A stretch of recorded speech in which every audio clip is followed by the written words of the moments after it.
पीले दांत वाली बहू। रंजना कभी ब्रश नहीं करती थी। उसे कितनी बार उसके माँ बाप ने डांटा, लेकिन उसका कोई असर उस पर होता ही नहीं था, जिस कारण से उसके दांत पीले पीले हो जाते हैं। शादी के बाद अरे बहू, वैसे तो तुझ में कोई कमी नहीं है, पर तेरे दांत इतने पीले कैसे हैं बेटा? कैसे मतलब? कोई सर्जरी थोड़ी ना कराई है। वो तो क्या नाम, मैं ब्रश नहीं करती थी तो पीले हो गए। अब क्या करूं? आप कहें तो लाल करवा लूं या फिर काले? यार ये क्या है, क्यों माँ से लड़ रही हो? लड़ रही हूँ? अरे मैं लड़ रही हूँ या ये बोल रही है कि दांत पीले हैं, पीले। अरे तपस्या थोड़ी ना की है इन्हें पीले करने के लिए। बकायदा ब्रश नहीं किया है 20 साल तक, तब जाकर। छी, कैसी बात कर रही हो? ये उस वक्त तो पीले नहीं थे जब हम लोग तुम्हें देखने आए थे। अरे तब साफ करवा लिया होगा डेंटिस्ट के पास जाकर। अब देखो कैसे पीले पीले लग रहे हैं। रंजना सास की तरफ गुस्से से देखती है। फिर शुरू हो गई पीले पीले पीले। अरे पीले तो तब भी थे जब मेरे हाथ का रसगुल्ला उड़ा उड़ा कर खा रही थी और बोल रही थी, लड़की नहीं गुणों का खजाना दे रहे भाई साहब आप। खैर, अब वो लोग करते भी तो क्या करते, पीले दांत वाली बहू पल्ले पड़ी थी तो झेलना तो था ही। एक दिन कीर्तन में रंजना गाना गा रही थी। अरे कमला बहन, माँ का द्वार है, यहाँ तो सब शुद्ध होकर आते हैं, फिर अपनी बहू को ब्रश भी नहीं करवाती तुम। दूर से पीले पीले दांत भक्ति में बाधा उत्पन्न कर रहे हैं। अरे कोई 2 साल की बच्ची थोड़ी ना लेकर आई हूँ मैं बहू बनाकर। अच्छी खासी लड़की है, अरे कैसे करवाऊं ब्रश? ये तो उसे खुद करना चाहिए ना। अब माँ बाप तो इसके जैसे तैसे निपटा दिए, ये नहीं सोचा कि सास कैसे संभालेगी।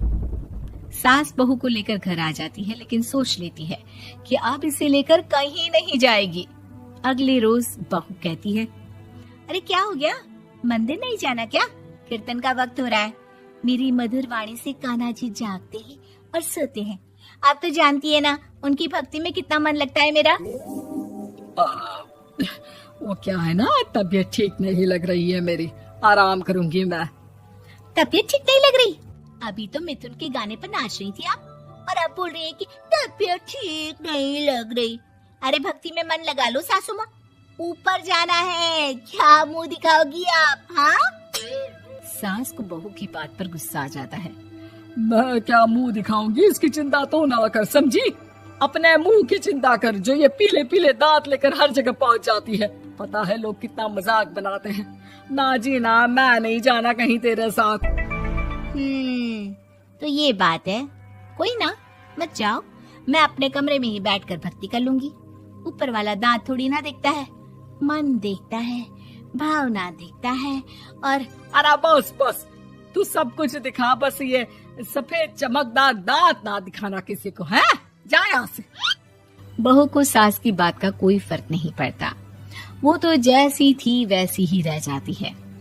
सुबह नहाकर किचन में खाना बनाना, फिर खाना खाना, कीर्तन भजन करना और सो जाना। एक दिन, माँ जी मैं सहेली के घर जा रही हूँ, शाम को लेट आऊंगी। हाँ हाँ तो जाना, मैंने कौन सा तेरी आरती करनी है घर पर बैठकर। रंजना सहेली के घर जाती है, जहाँ वो पार्टी में जाने की तैयारी कर रही होती है। अरे शिखा, कहाँ जाने की तैयारी कर रही है? मैं गलत वक्त पर आ गई क्या? अरे नहीं यार, उल्टा सही वक्त पर आ गया।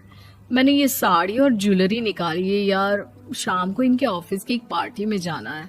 बताना कैसा लग रहा है ये सब? नहीं यार, इस ड्रेस के साथ तो वो वाली ज्वेलरी अच्छी लगेगी। हाँ हाँ सही बोल रही है, मैंने ध्यान ही नहीं दिया। वैसे तो हमेशा से मस्त फैशन सेंस रखती है। तो बड़ा जाती होगी ना पति के साथ पार्टी में।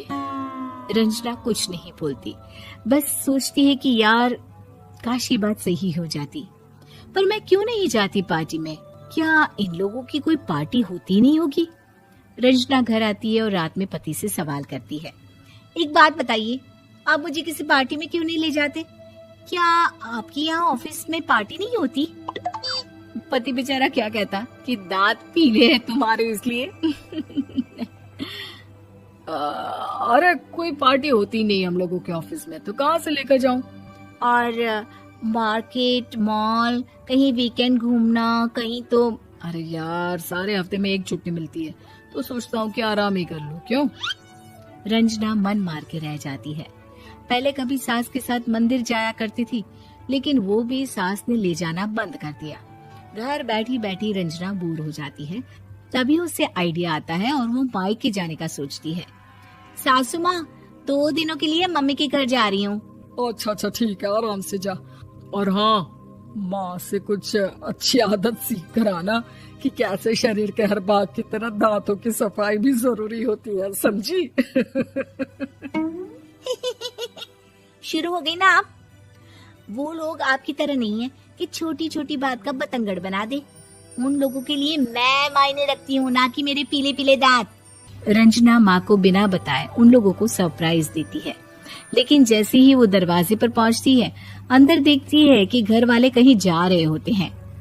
अब माँ, काश रंजना दीदी के दांतों वाली प्रॉब्लम नहीं होती, तो वो भी हम लोगों के साथ चलती ना बुआ जी की बेटी की शादी में। हाँ बेटा, लेकिन अब उसे कौन समझाए कि उसको उसके पीले दांत नहीं दिखते, लेकिन उसके आसपास के लोगों को कितना एम्बैरेसिंग फील कराते हैं।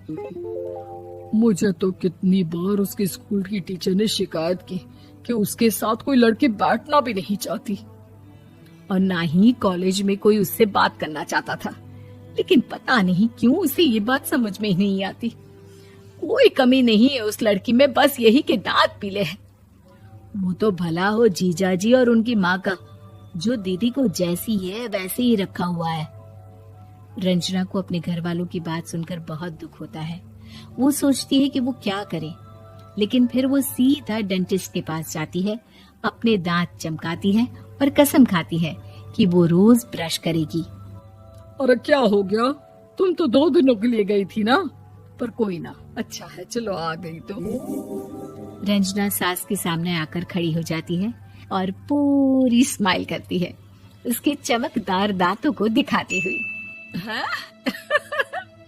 चले मंदिर।